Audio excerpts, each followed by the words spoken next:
Christmas Day Kitten by James Herriot, illustrated by Ruth Brown. Christmas can never go by without my remembering of a certain little cat. I first saw her when I called to see one of Mrs. Pickering's much-loved basset hounds. I looked in some surprise at the furry creature moving quietly down the hall. "I didn't know you had a cat," I said to Mrs. Pickering, who was a plumpish, pleasant-faced woman.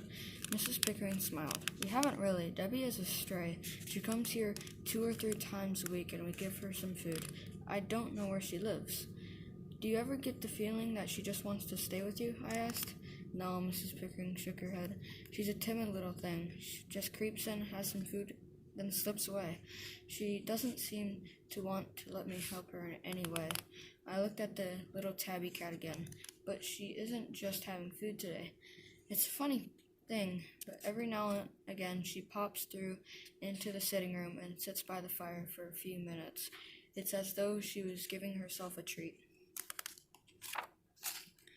The little cat was sitting very upright on the thick rug which lay in front of the fireplace, in which the coals glowed and flamed.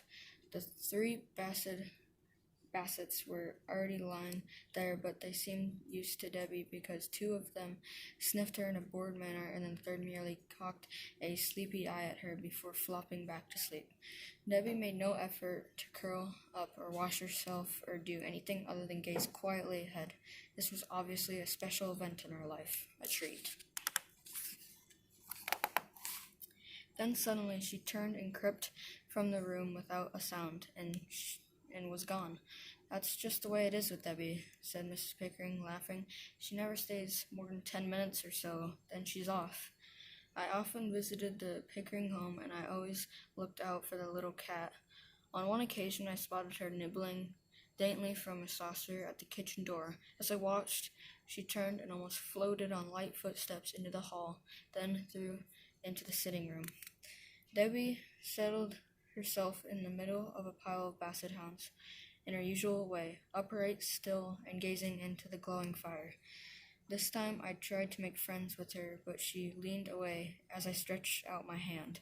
However, I talked to her softly, and I managed to stroke her cheek with one finger.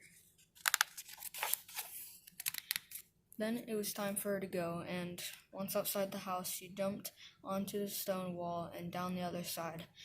The last I saw was the little tabby cat figure flitting away across the grassy field. "I wonder where she goes," I murmured. "That's something we'll never be able to find out," said Mrs. Pickering. It was 3 months later that I next heard from Mrs. Pickering, and it happened to be Christmas morning. "I'm so sorry to bother you today of all days," said Mrs. Pickering apologetically.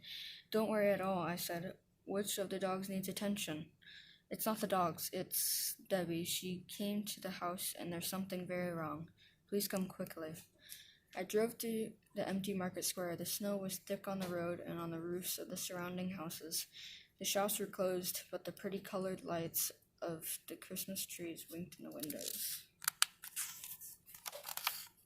Mrs. Pickering's house was beautifully decorated with mincemeat and holly, and the rich smell of turkey and sage and onion stuffing wafted from the kitchen, but she had a very worried look on her face as she led me through to the sitting room. Debbie was there, but she wasn't sitting upright in her usual position. She was lying quite still, and huddled close to her lay a tiny kitten. I looked down in amazement. "What have we got here?" "It's the strangest thing," Mrs. Pickering replied. "I haven't seen her for several weeks, and then she came in about 2 hours ago, staggering into the kitchen, and she was carrying the kitten in her mouth. She brought it in here and laid it on the rug. Almost immediately I could see that she wasn't well. Then she lay down like this, and she hasn't moved since."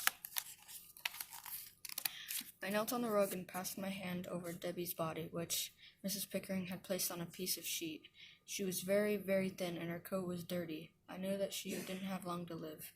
"Is she ill, Mr. Herriot?" said Mrs. Pickering in a trembling voice. Yes, I'm afraid so, but I don't think she is in any pain." Mrs. Pickering looked at me, and I saw there were tears in her eyes. Then she knelt beside Debbie and stroked the cat's head, while the tears fell on the dirty fur. Oh, the poor little thing, I should have done more for her. I spoke gently. Nobody could have done more than you. Nobody could have been kinder. And see, she's brought her kitten to you, hasn't she? Yes, you're right, she has. Mrs. Pickering reached out and lifted up the tiny, bedraggled kitten. Isn't it strange? Debbie knew she was dying, and so she brought her kitten here, and on Christmas Day. I bent down and put my hand on Debbie's heart. There was no beat. I'm afraid she just died.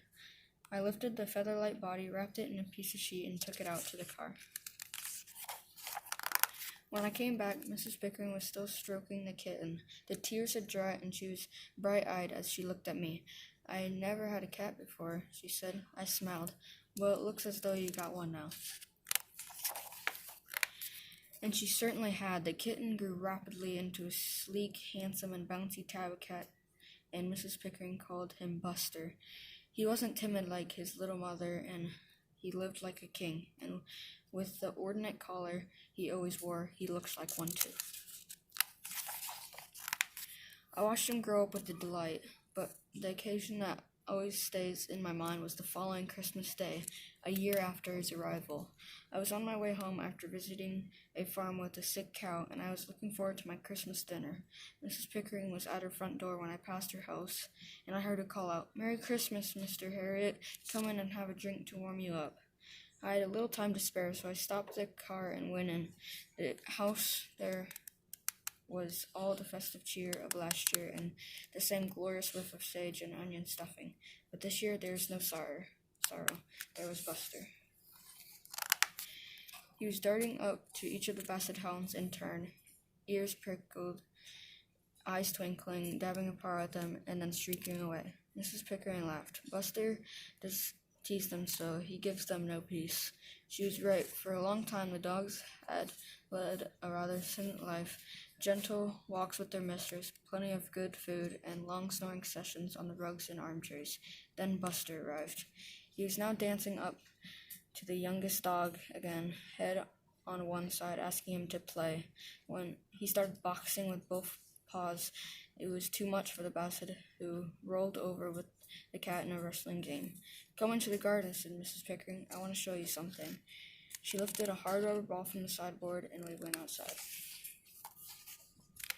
She threw the ball across the lawn, and Buster bounded after it over the frosty grass, his tabby coat gleaming in the sun. He seized the ball in his mouth, brought it back to his mistress, dropped it at his feet, and waited. Mrs. Pickering threw it again, and Buster brought it back.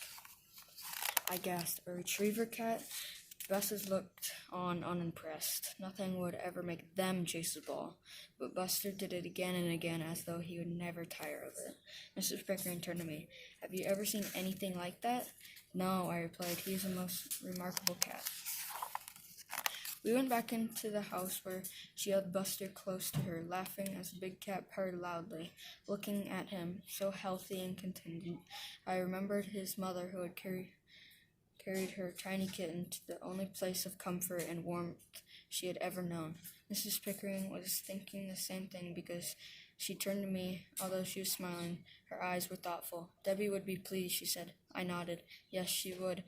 It was just a year ago today she brought him in, wasn't it? That's right, she hugged Buster again. The best Christmas present I've ever had.